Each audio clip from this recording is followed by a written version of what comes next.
This place wasn't on most people's radar screens. You would say we're at Manchester and Tower Grove, and unless you were one of the people that actually drove that to and from work every day, most people didn't really know where it was because there were no landmarks to talk about. Everything was closed. There wasn't anything open. And so most people would say, where is that? And I say, well, do you know where Kings Highway in Manchester is? There's a Jiffy Lube on the corner. They say, yeah, I know where that Jiffy Lube's at. And they say, well, Manchester and Tower Grove is 3 blocks east of that. And they say, okay, well, what's around there? I say, well, pretty much nothing right now, you know.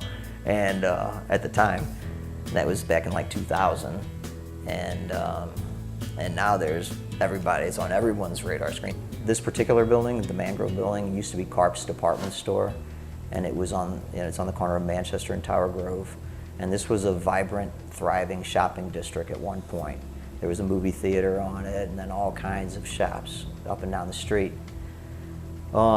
People from the Hill would come over, take the streetcar and come over, and this is where they'd come and do a lot of their shopping.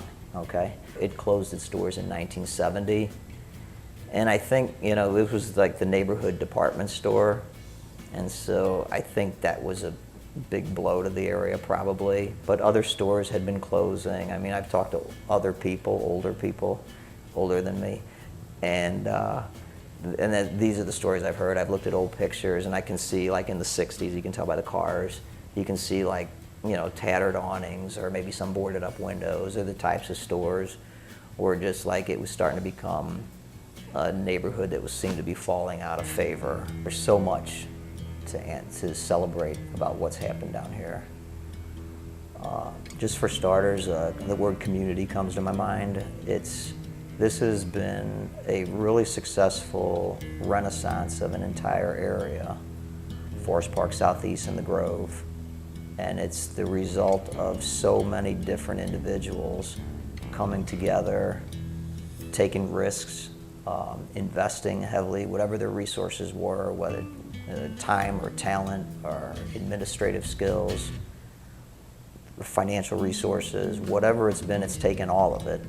This neighborhood has wonderfully,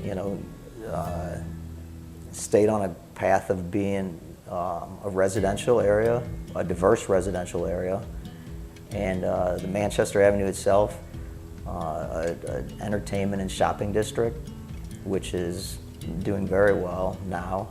And what's filling these buildings up now, as they get rehabbed, is different generations of people, older, some empty nesters, and the younger generation of people who see this and appreciate it, apparently don't have the racial baggage and all the other prejudicial baggage that previous generations have had.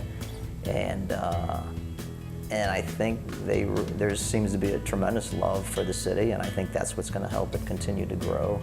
So in St. Louis, you have an opportunity that you may not have in other cities as much, but you really do have an opportunity to, if you have a dream and you have a desire and you want something to be a certain way, you have an opportunity to make it that way. You've got a city government that really wants to help you do that.